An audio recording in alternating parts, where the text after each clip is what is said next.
అనగనగా ఒక ఊరిలో ఒక రైతు, అతని కుమారుడు ఉండేవారు. వారి వద్ద ఒక ఆవు ఉండేది. వారు ఆ ఆవును తమ కుటుంబ సభ్యురాలిలా ఎంతో ప్రేమగా చూసుకునేవారు.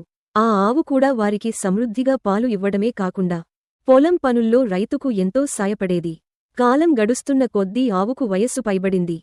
అది పాలు ఇవ్వడం మానేసింది. పొలం పనులకు కూడా వెళ్లలేకపోయింది. ఇది చూసిన ఊరివారు రైతుతో, "ఈ ముసలి ఆవు వల్ల నీకు ఉపయోగం లేదు. దీనికి మేత వేయడం వృధా. దీనిని అమ్మేయ్" అని సలహా ఇచ్చారు. కానీ ఆ రైతు వారి మాటలను పట్టించుకోలేదు. "ఇన్ని ఏళ్లు మాకు సేవ చేసిన జీవిని అది కష్టాల్లో ఉన్నప్పుడు ఎలా వదులుకుంటాను" అని భావించి దానిని అలాగే పోషించాడు. ఒకరోజు రైతు ఒక్కడే ఉన్న సమయంలో హఠాత్తుగా అనారోగ్యంతో స్పృహతప్పి పడిపోయాడు. ఆ ముసలి ఆవు వెంటనే అప్రమత్తమైంది. గబగబా గ్రామంలోకి వెళ్లి పెద్దగా అరుస్తూ అందరి దృష్టిని ఆకర్షించింది.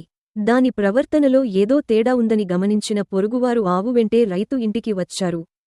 స్పృహతప్పి పడి ఉన్న రైతును చూసి వెంటనే అతనికి వైద్యం చేయించారు. అలా ఆ ఆవు సమయస్ఫూర్తితో తన యజమాని ప్రాణాలను కాపాడింది.